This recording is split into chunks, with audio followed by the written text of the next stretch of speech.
Espiral Educativa, el desafío de terminar ciclos. Nos acompañan en el panel Jaime Truco del Castillo, director general de la Caja de Compensación Familiar Confenalco Cartagena. Diana Reyes Gutiérrez, directora administrativa de la Caja de Compensación Familiar Confenalco Tolima. Jesús Andrés López Romero, director ejecutivo de Corpo Educación. Padre Leonardo Gómez Hernández, director del Centro Don Bosco. Y modera Óscar Javier Zapata Gómez, rector de la Fundación Universitaria Confamiliar Risaralda.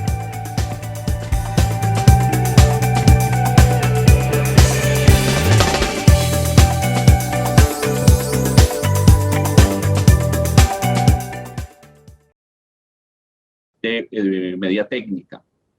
Además, porque la propuesta que le ha hecho la Caja ha sido precisamente el fortalecimiento de lo técnico.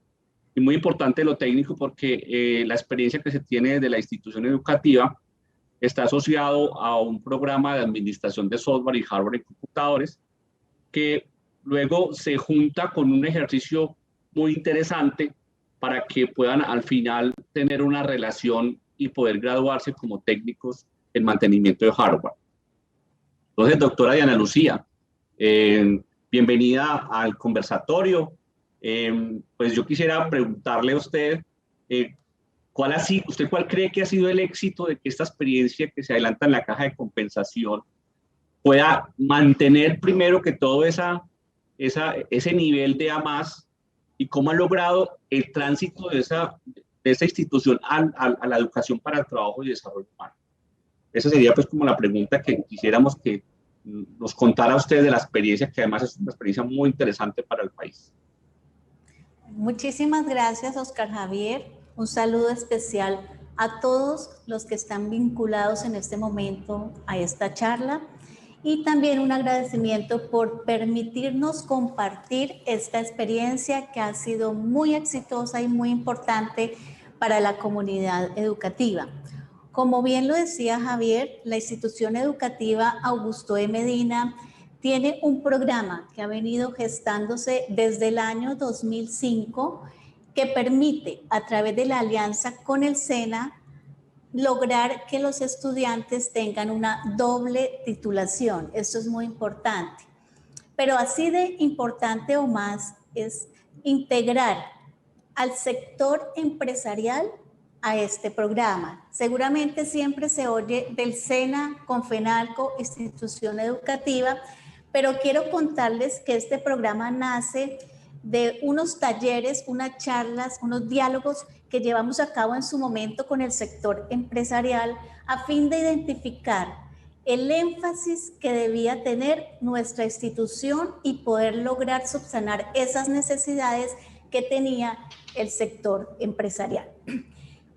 Comenzamos entonces una iniciativa de varios sectores. Identificamos que dentro de estas necesidades está la informática y con el SENA diseñamos un modelo de integración curricular desde nuestro PEI hasta el programa que tienen ellos. Esa sinergia de integrar nuestras cátedras, nuestras clases con unos docentes capacitados y especializados que lograran subsanar o que lograran complementar esa capacitación que da el SENA, permite que los chicos en 2 años, estudiando simplemente 8 horas adicionales semanales, puedan entonces obtener su título al terminar el grado 11 de técnico en sistemas, hardware y software. Con esto se abre para los estudiantes un espectro muy grande, además de que su práctica laboral la han realizado en el sector empresarial, donde precisamente estas empresas se vinculan para que nuestros chicos jóvenes estén allí haciendo su práctica, pues ellos tienen varias alternativas en sus manos cuando están logrando graduarse de 11. La primera y muy importante es terminar o ascender a su tecnólogo directamente en el SENA, sin ninguna prueba, sin ningún proceso adicional, sino solamente tomando la decisión y teniendo la voluntad de vincularse a la continuidad del proceso. Esa es la primera alternativa. La segunda es seguir la opción de su título universitario y vincularse como los demás jóvenes a su proceso de culminación universitaria. Y la tercera, que muchas en estos casos se dan, es que por situaciones económicas entonces simplemente salen al mercado laboral ya teniendo una experiencia, pero adicionalmente pueden generar emprendimiento a través de la ayuda del SENA. Con toda esta integración, institución educativa, caja de compensación, empresarial, empresario, sector productivo, logramos que estos chicos tengan unas alternativas concretas, visualizadas. Ojalá pudiéramos llegar al 100% de los graduados para que lograran la doble titulación. Es un esfuerzo que no es grande, es muy sencillo tener unas aulas o unos laboratorios muy bien dotados, ajustar el currículo del colegio para que tenga la garantía el SENA de que estamos complementando o llevando a cabo las clases como se requieren, y unos profesores y una comunidad académica muy comprometida, por cuanto son nuestros docentes los que desarrollan la labor de llevar sus clases, cumpliendo, eso sí, las expectativas y condiciones del SENA. A la pregunta entonces, ¿cuál es el aporte o el impacto que está generando este proceso en la comunidad educativa? Es muy alto. Estos chicos son prácticamente distintos o son especiales a los demás por cuanto, como les decían, tienen unas opciones muy concretas para continuar su proceso formativo y lograr éxito en su vida. Pero adicionalmente, también me preguntaba Oscar Javier, ¿cómo ha hecho la institución educativa para mantenerse en esa graduación o gradualidad de A+, que ha sido muy difícil? Tenemos muchas estrategias, pues en este corto tiempo es muy difícil compartirlas todas, pero el proceso no se inicia en 10 y 11, el proceso, como todos lo sabemos, debe iniciar desde transición. Es un procedimiento que se ha logrado de muchos años atrás, no es de los últimos 5 años. Hay que invertir recursos, hay que capacitar docentes, hay que asesorar y acompañar económicamente a las familias para que puedan sus hijos tener un proceso adicional o complementario para la preparación de las pruebas, y por sobre todo tener la concientización de toda la comunidad educativa de que el logro del A+ o muy superior pues hace que no solamente sea importante la institución, sino que los chicos están teniendo un referéndum, una posición también muy grande al salir de nuestra institución y llegar a una universidad pública o privada.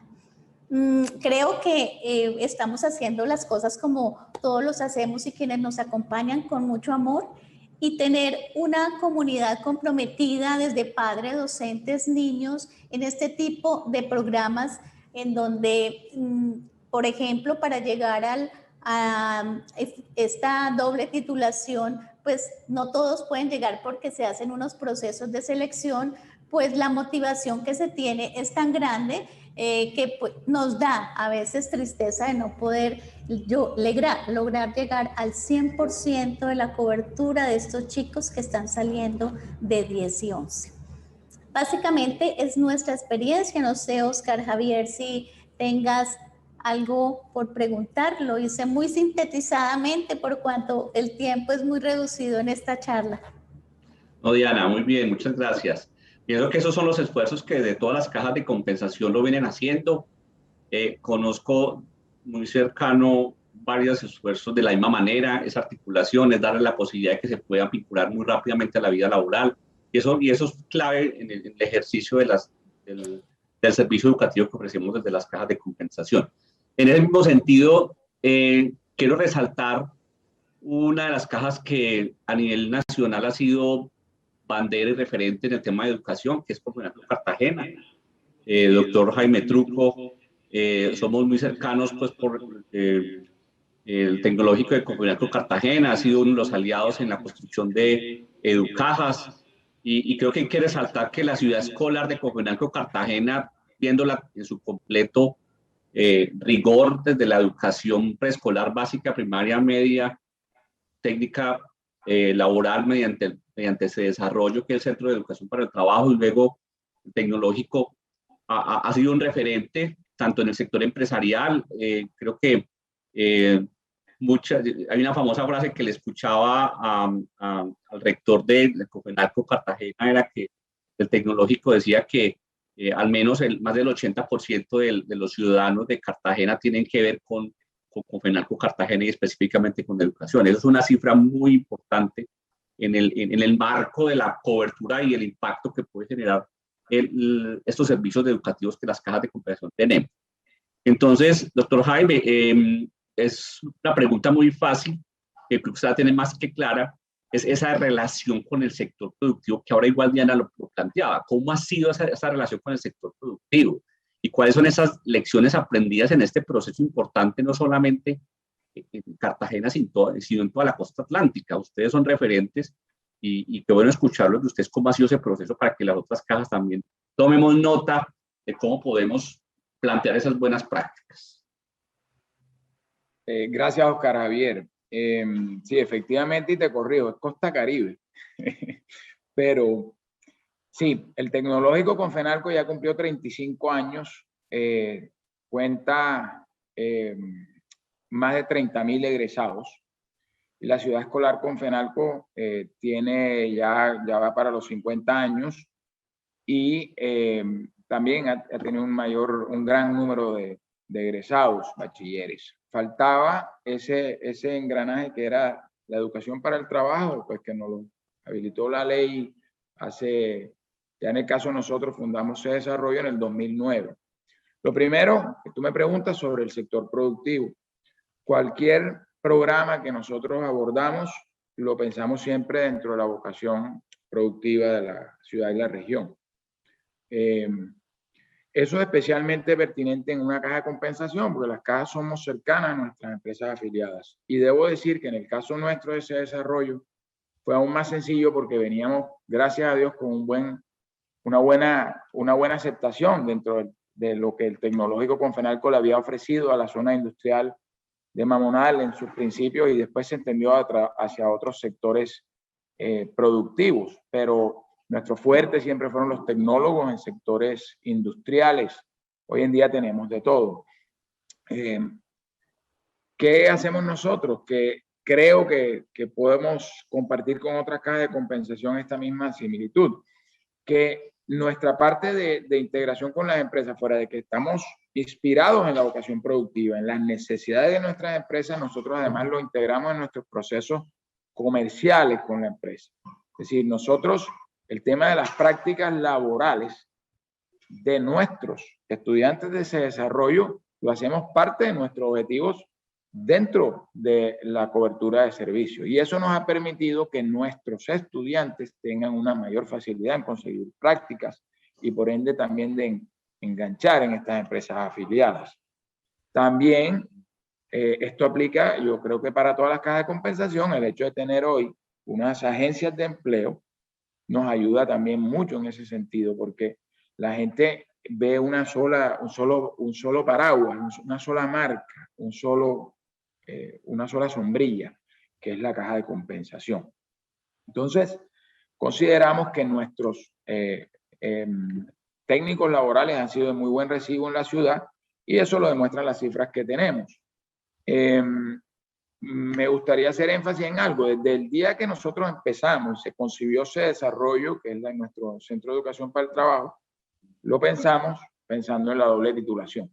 Y desde el año 2009, nosotros nos sentamos, apenas definimos los programas con que íbamos a empezar, hoy son 16, nos sentamos con la ciudad escolar Confenalco, que también tiene el nivel de A+, muy superior en las pruebas saber, 11, y se hizo una integración de la malla curricular y se validaron todos estos saberes transversales que tienen los estudiantes.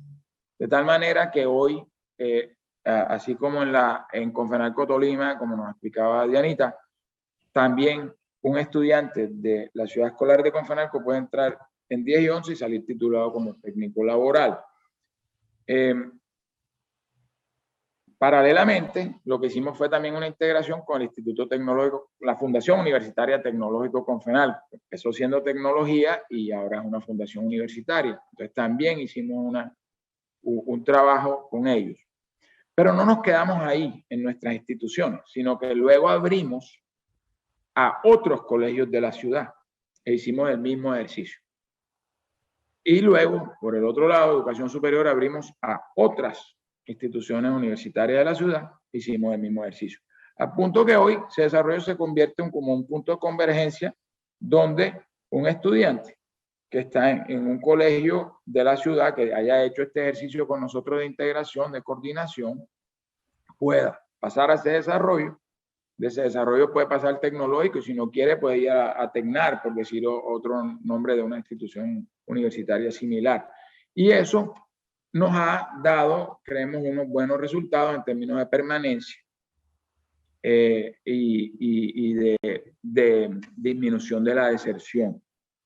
Entonces, ese ha sido básicamente nuestra experiencia en este tema. Ahora, ustedes me dicen, ¿cuáles son las principales lecciones? El primer temor que teníamos era que introducir la doble titulación fuera a hacer mucha presión para los estudiantes.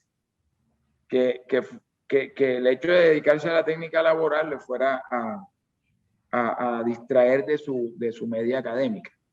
Y fue lo contrario. El promedio, el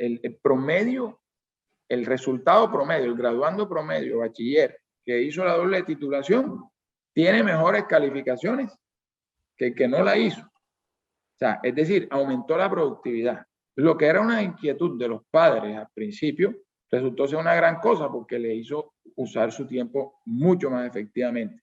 Segundo, fue una validación de la vocación del estudiante.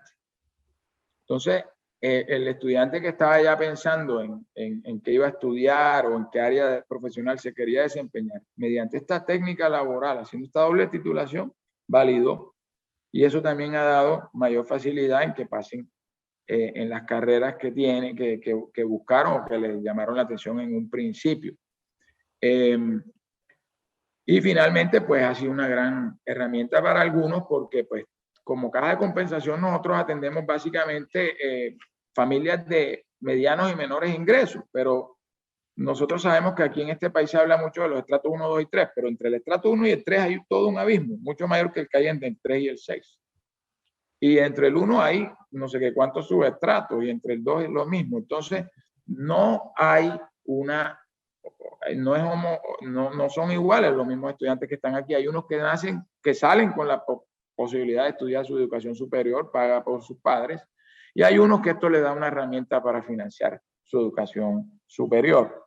Entonces, cuando ya nos vamos al otro extremo, que es la educación superior nuestra, entonces está también lo mismo, ¿no? La tecnología en el Tecnológico Confenalco les permite también, después de 6 semestres, salir, trabajar y posteriormente enganchar en el ciclo profesional el que quiere. Hay unos que les va muy bien y no quieren volverse profesionales, pero la gran mayoría, a la hora de tomar la decisión de escoger ingresar al Tecnológico Confenalco, sí lo hacen en gran parte por la posibilidad de hacerlo. Así no terminen haciéndolo, el saber que vas a tener una facilidad prácticamente garantizada a continuar a tu ciclo profesional, incluso suspendiendo tus estudios, es una gran cosa.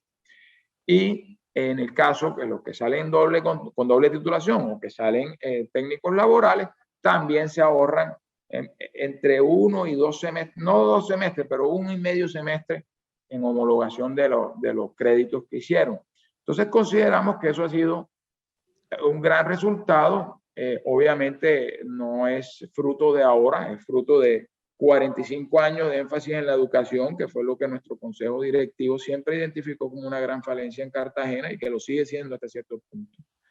Y por eso podemos decir que tenemos hoy casi 4.500 técnicos laborales, de los cuales casi 700 son de doble titulación, no solo de nuestro colegio, sino de varios colegios de la ciudad, y más de 30.000 egresados en el tecnológico Confenalco. Y en la ciudad escolar Confenalco ya le perdí la cuenta. Muy bien, doctor Jaime, muchas gracias por su participación. Creo que es una muy buena referencia a nivel nacional. Ahora, pues, en las conclusiones, creo que podemos abarcar un poco este tema. Pero usted deja un punto muy alto, y es que, si bien es cierto, las instituciones de educación para el trabajo y educación superior han logrado vincular a las personas laboralmente, pero hoy en día, y más con pandemia y con lo que estamos viviendo en esta situación actual de estas últimas semanas, del pensamiento crítico que se ha generado por parte de muchas personas con respecto a situaciones del país, nos genera una alerta en cuanto a cómo debe ser la formación y en qué deberíamos profundizar en nuestros estudiantes. Tanto así que hoy en día las habilidades socioemocionales entran a ser parte fundamental en los procesos formativos y adquieren mayor valor hoy en día estas habilidades socioemocionales, ya que esto hace que esta persona pueda ingresar a una vida laboral más fácilmente, con unas características diferentes. Y por eso quiero darle la bienvenida al padre Leonardo, que nos va a contar un poco sobre esta experiencia y específicamente cómo desde su institución, desde Don Bosco, han entendido que las habilidades socioemocionales, que esas competencias que son hoy en día más poderosas que cualquier otra cosa. Si bien es cierto, un profesional tiene que profundizar en la parte disciplinaria, obviamente, y más en las competencias disciplinares, porque es que esa es la profesión, pero queda otra parte que yo le tomo la frase al director de la Caja de Confamiliar de Risaralda, el doctor Gabriel Valencia, dice: los profesionales deben ser mejores y buenas personas antes de que sean profesionales. Esta es una frase que él toma, y creo que esta experiencia desde Don Bosco, creo que también esto, tener un énfasis en estas habilidades socioemocionales, pudiera también permitir que los estudiantes creen sus proyectos de vida, los proyectos de vida los lleven a que al futuro puedan desempeñarse profesionalmente, pero a la vez pensaría yo, no me atrevería a plantear una hipótesis, es que cómo disminuye la deserción de estas habilidades socioemocionales. Entonces, padre, le doy la bienvenida, y la pregunta específica: ¿cree usted que el desarrollo de estas habilidades socioemocionales pueden asegurar esa permanencia educativa? Esa sería, pues, como la pregunta orientadora para este punto del Don Bosco. Oscar Javier, mil gracias por tu presentación, por tu palabra. A los compañeros de panel, mil gracias. A Diana, la voz femenina y hermosa que está presente en medio nuestro, a quienes nos están viendo y acompañando en esta tarde. Un gran hombre que le dio la vida aquí a Colombia, un italiano, el padre Javier de Nicolò, que pasó haciendo el bien por todas partes, y que trabajó como salesiano, como sacerdote por todo el país, tratando de sacar los niños de la calle a un lugar digno, a un lugar donde pudieran ser personas que sirvieran a la sociedad. Nos dejó esta bella frase: la que existe es la del servicio. No hay profesión más grande. Y creo que cuando hablamos de la educación, hablamos de la persona, hablamos del ser humano, de construcción de personas. Y en ese diálogo grande que es encontrarnos, dialogar, y esa larga charla que es educarnos para toda la vida, se encuentra la comunidad salesiana, comunidad que está presente desde el año 1890 en Colombia, y que llegó con un solo propósito, con el propósito de crear la primera escuela de artes y oficios en Colombia. Es decir, que se creó esa primera escuela de artes y oficios en lo que hoy llamamos el Colegio León XIII, que está situado en la Candelaria, en Bogotá, y allí en 1890 se inicia un trabajo de formación a los niños y jóvenes de las clases populares. Entonces, lo primero que quisiera resaltar de nuestra experiencia es que atendemos una población específica, clara, es una opción preferencial y son las clases de menores ingresos.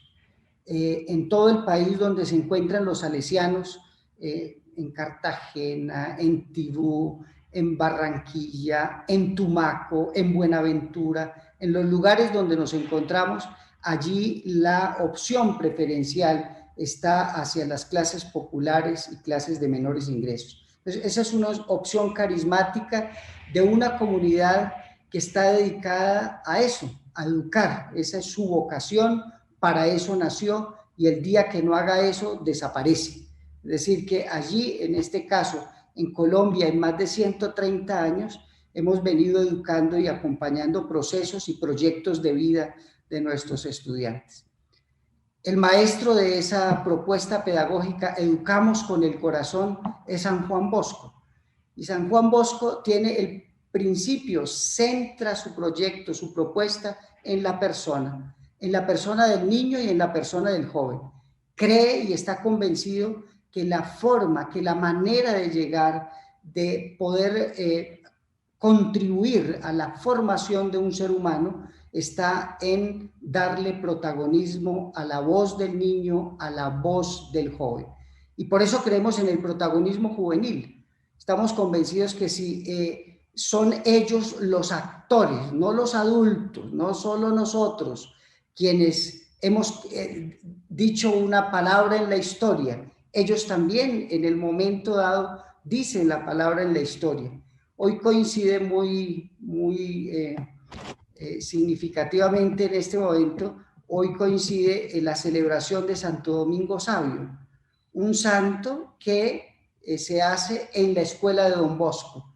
Es decir, que el ambiente que crea San Juan Bosco en su escuela es un ambiente que promueve santos, y no santos raros, no santos de cosas extrañas, no, seres humanos que quieren servir. 3 cosas le propuso y 3 cosas son las que hacemos nosotros los salesianos. Primero, usted haga las tareas como estudiante bien hechas. Un muchachito de 14 años que es santo, haga las tareas, haga su trabajo bien hecho.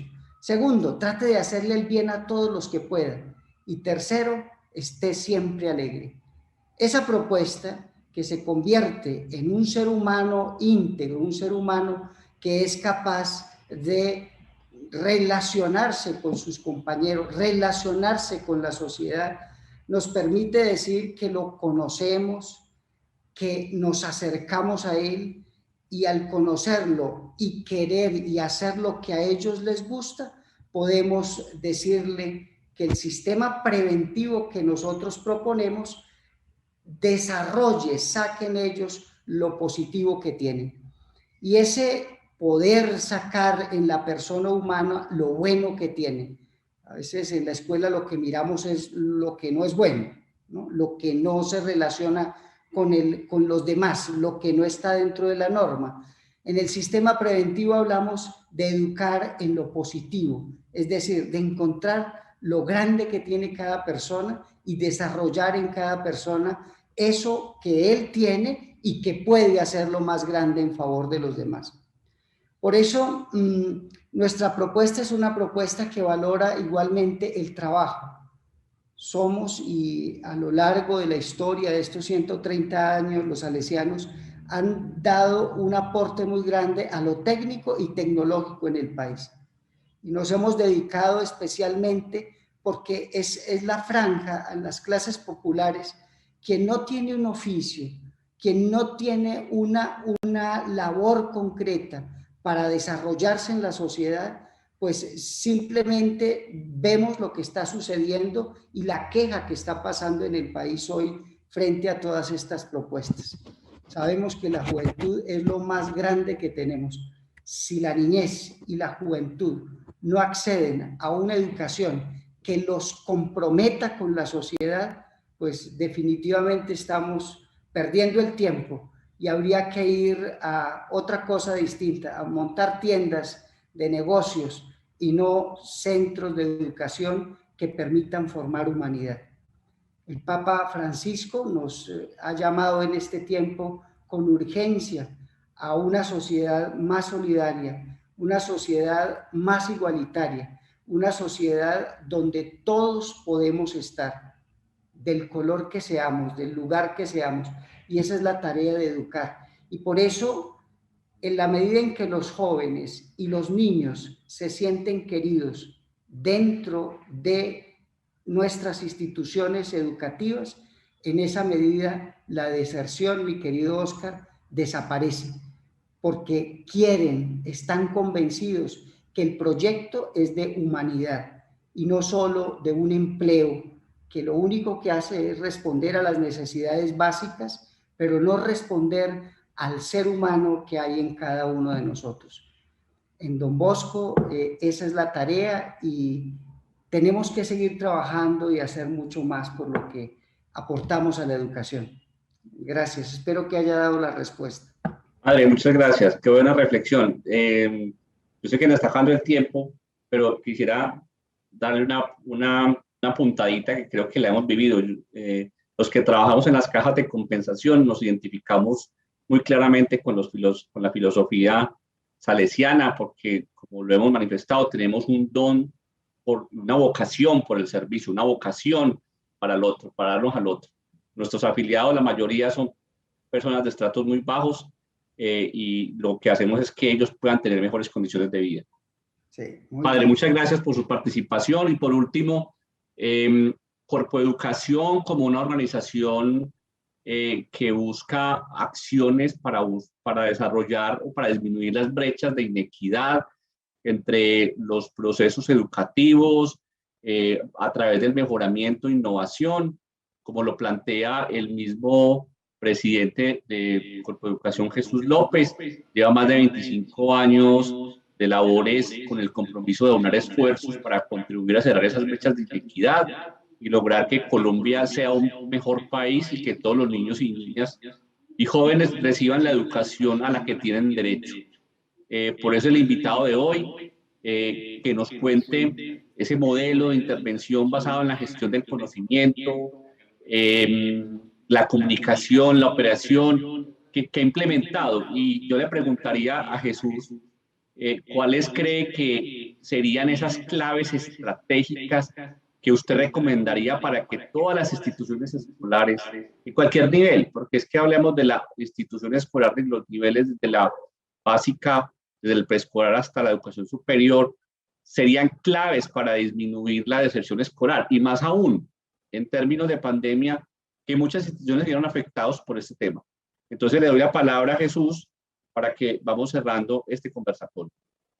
Perfecto, bueno, muchísimas gracias, Oscar, a ti y a todos los compañeros del panel, a Diana, un abrazo muy especial también por acompañarnos el día de hoy.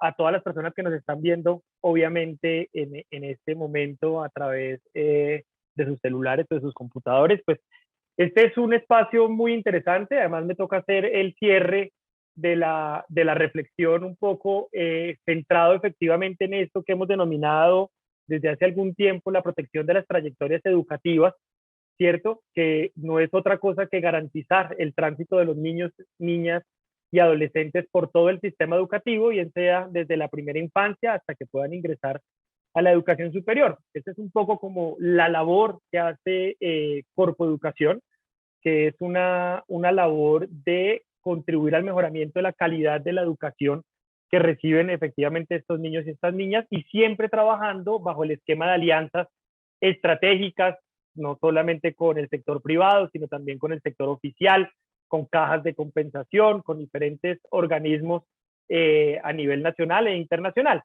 Hay un tema clave de lo que me preguntas, si es efectivamente claves para disminuir la deserción. Y hay un punto muy especial, es recoger en gran parte las experiencias que ya nos han contado nuestros compañeros, pero nosotros desde Corpoeducación hemos identificado 3 cosas que podemos hacer ahorita para contribuir a disminuir la deserción que se está presentando ya en este momento, pero que seguramente al nivel del regreso a clases y con los procesos de alternancia podrá aumentar. Entonces, la primera clave que nosotros hemos identificado tiene que ver con el mejoramiento del vínculo de los estudiantes con la institución educativa, y está un poco relacionado con lo que hablaba hace unos minutos precisamente el padre. Está relacionado con cómo poder desarrollar, por ejemplo, procesos de familiarización y de acogida de estos estudiantes a la institución educativa, ¿cierto? ¿Cómo van a acoger la escuela? ¿Cómo les va a dar la bienvenida a estos estudiantes? ¿Cómo los voy a vincular a estas actividades institucionales que hago? ¿Cómo logro generar ese sentido de pertenencia del estudiante con la institución? Y es que ahorita, cuando regresen otra vez, o ya en los procesos que estamos regresando paulatinamente, pues ese va a ser una clave fundamental, porque llevamos un año y medio por fuera de las aulas, y pues regresar va a ser fundamental este proceso de acogida, ¿cierto?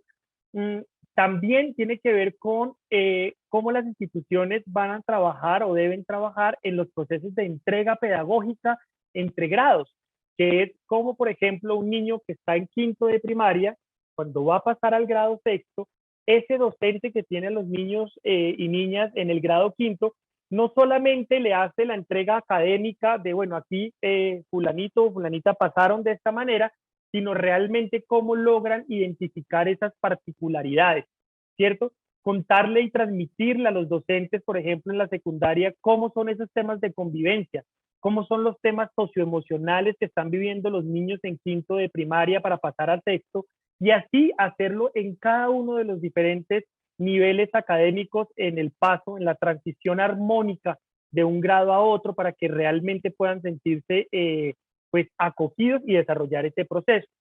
Lo otro tiene que ver también con un poco con la planeación y la evaluación educativa, ¿cierto?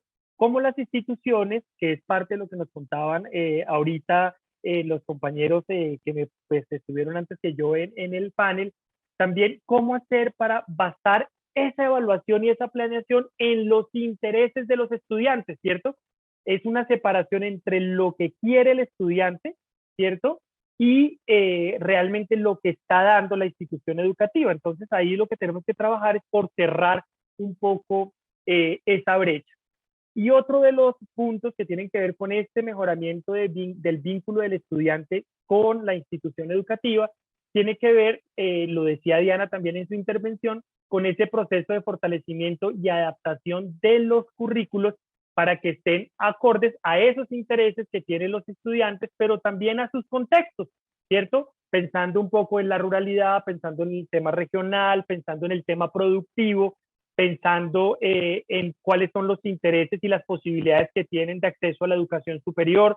Entonces, un poco centrado como hacia esa parte. Y un lugar que también lo veíamos, que creo que es fundamental, es cómo seguir paralelamente fortaleciendo esas competencias de los estudiantes, cómo las instituciones ahorita, para contribuir a disminuir la deserción, pueden trabajar en apoyar las competencias, por ejemplo, de la cuarta revolución, las habilidades para la vida, el tema de la economía naranja, las competencias STEM, o sea, ir adaptando y actualizando sus currículos y fortaleciéndolos para este tema y estos nuevos retos que incluso nos trae la pandemia. El tema de las competencias tecnológicas lo hemos visto, ¿no? La necesidad y lo indispensable que es poder trabajar estos temas en la actualidad.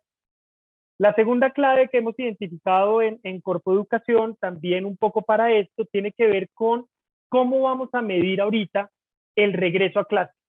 ¿Cómo van a ser esas brechas de aquellos estudiantes que pudieron tener la oportunidad de trabajar sus competencias y de seguir avanzando en sus clases de manera remota, frente a aquellos, por ejemplo, que no lo tenían tan fácil, que no tenían el acceso al internet, que no tenían un celular, que no tenían conexiones? Entonces, ¿cómo vamos a trabajar para poder empezar a revisar precisamente esa medición de esas brechas? Y ojalá medir qué tanto aprendieron durante este tiempo, pues digamos, de pandemia, en donde muchos, como les digo, no tuvieron acceso, incluso en las mismas instituciones educativas y en los mismos grados, porque no es solamente pensar, bueno, tal institución educativa rural no tuvo acceso a conectividad a todos sus estudiantes, sino que hay instituciones en las que varios estudiantes de un mismo grado, algunos tenían conectividad, otros no lo lograban.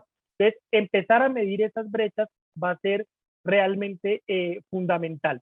Y ojalá poder empezar a desarrollar actividades de refuerzo, ¿cierto? De refuerzo escolar en las medidas de las posibilidades, ojalá que puedan ser actividades de refuerzo personalizadas y no generalizadas.